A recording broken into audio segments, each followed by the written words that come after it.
ഒരുപാട് ചിന്തിച്ച് കാടുകയറുന്നത് കൊണ്ട് വലിയ പ്രയോജനമൊന്നുമില്ല. ഓരോ നല്ല ചിന്തകളെയും പ്രവൃത്തിയാക്കി മാറ്റാൻ നമുക്ക് കഴിയണം. പ്രവൃത്തിക്കാണ് ഫലം ലഭിക്കുക. വെറുതെ സ്വപ്നം കണ്ടതുകൊണ്ട് ആർക്കും ഒന്നും ഇന്ന് വരെയും കൈവന്നിട്ടില്ല. അങ്ങനെ സ്വപ്നം കണ്ടാൽ കൈവരുന്നതാണെങ്കിൽ ഇവിടെ യാചകന്മാരോ ദരിദ്രന്മാരോ ഒന്നും ഉണ്ടാകുകയില്ല. നമ്മൾ ലോകത്തിലേക്ക് നോക്കിയാൽ എല്ലാം പ്രവൃത്തിയുടെ ഫലമായി ഉണ്ടായതാണ്. ശാസ്ത്ര സാങ്കേതിക വിദ്യയുടെ കാര്യമെടുത്ത് നോക്കിയാൽ ഓരോ കണ്ടുപിടുത്തങ്ങളും കൈവരിച്ചിട്ടുള്ളത് നിരന്തരമായ റിസർച്ചിൻ്റെ ഫലമായാണ്, പ്രവൃത്തിയുടെ ഫലമായാണ് ഇന്ന് നേട്ടങ്ങളൊക്കെ കൈവരിച്ചിട്ടുള്ളത്. ആരെങ്കിലും സമ്പന്നരായിട്ടുണ്ടെങ്കിലും അത് അവരുടെ നിരന്തരമായ പ്രയത്നത്തിൻ്റെ ഫലമാണ്.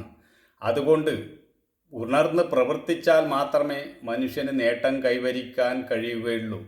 മനുഷ്യന് ദൈവം തന്ന കഴിവ് പരമാവധി ഉപയോഗപ്പെടുത്തി വേണം നേട്ടം കൈവരിക്കാൻ.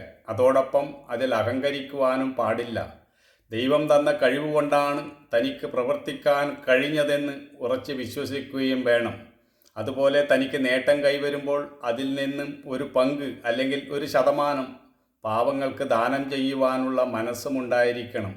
ഇങ്ങനെ മുന്നോട്ട് പോകുമ്പോഴാണ് ഒരാളുടെ ജീവിതം സമ്പന്നമായി തീരുന്നത്. അല്ലാതെ എങ്ങനെയെങ്കിലും വെട്ടിപ്പിടിച്ച് തട്ടിപ്പറിച്ചും പണമുണ്ടാക്കാം എന്ന നിലപാടാണെങ്കിൽ അത് ശാന്തിയിലേക്ക് നയിക്കത്തില്ല, സമാധാനം തരത്തില്ല.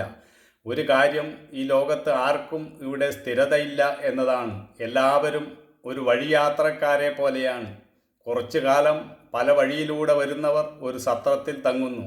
പിന്നെ എല്ലാവരും അവരവരുടെ വഴിക്ക് പിരിഞ്ഞു പോകുന്നു. അതുപോലെയാണ് ഈ ലോകവും ജീവിതവും. എന്നാൽ ജീവിതത്തിൽ നമുക്കിതെല്ലാം പറഞ്ഞ് വെറുതെ ഇരിക്കാൻ ഒക്കത്തില്ല. സമൂഹത്തിൽ നേട്ടം കൈവരിക്കണമെങ്കിൽ പ്രയത്നം കൂടിയേ തീരൂ. അതുകൊണ്ട് ആത്മസമർപ്പണത്തോടുകൂടി പ്രയത്നിക്കുകയും നേട്ടം കൈവരിക്കുകയും അതിൽ അഹങ്കരിക്കാതിരിക്കുകയും ചെയ്യുന്നതിലാണ് ഒരാളുടെ വിജയം.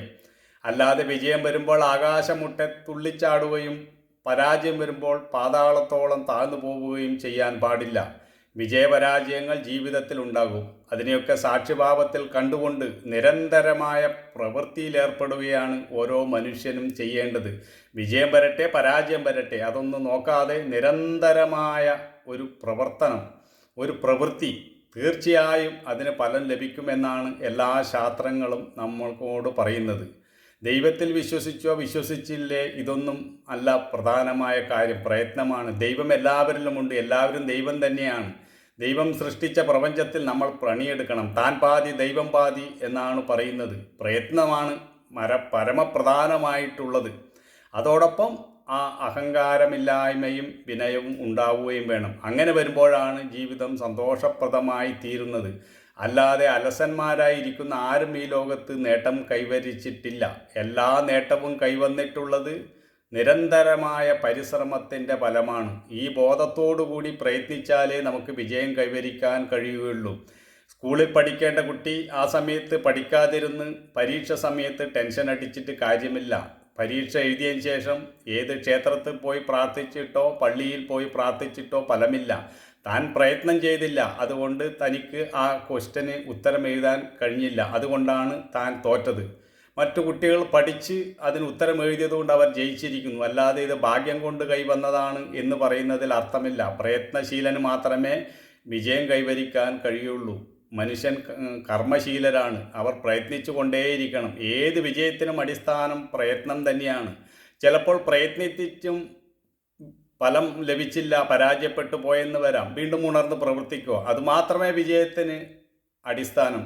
അല്ലാതെ പരാജയപ്പെട്ടുവല്ലോ എന്നോർത്ത് നിരാശനായി അങ്ങനെ വിലപിച്ചു കഴിഞ്ഞാൽ ഒരിക്കലും തന്നെ അയാൾക്ക് നിരാശയിൽ നിന്ന് പിന്നെ പുറത്തു കടക്കാൻ കഴിയില്ല. പരാജയത്തെ ഉൾക്കൊണ്ട് വീണ്ടും ഉണർന്ന് പ്രവർത്തിക്കുമ്പോൾ ഒരു ദിവസം നമുക്ക് വിജയം കൈവരും. കാലം എന്നും ഒരുപോലെ ആയിരിക്കില്ല, കാലം മാറിക്കൊണ്ടിരിക്കും. കാലം മാറുമ്പോൾ നമ്മുടെ പ്രശ്നങ്ങളും മാറി വരും. ക്ഷമയോടുകൂടി കാത്തിരിക്കണം. നമ്മുടെ ഒരു കർമ്മവും വൃഥാവിലായി പോവില്ല. ഇന്നല്ലെങ്കിൽ നാളെ അതിന് ഫലമുണ്ടാവും. നല്ല കർമ്മത്തിന് നല്ല ഫലമാണെങ്കിൽ ചീത്ത കർമ്മത്തിന് നിശ്ചയമായും ചീത്ത ഫലം തന്നെ ലഭിക്കും. ചീത്ത കർമ്മം ചെയ്തിട്ട് നല്ല ഫലം ലഭിക്കണമെന്ന് വിചാരിച്ചാൽ അത് കിട്ടാൻ പോകുന്നില്ല. നന്മയ്ക്ക് നന്മയും തിന്മയ്ക്ക് തിന്മയും എന്നതാണ് പ്രപഞ്ച നിയമം. ഇതിൽ ദൈവം ഇടപെടുന്നില്ല. ദൈവം എല്ലാത്തിനും എല്ലാവരുടെയും കർമ്മത്തിനും സാക്ഷിയാണ്.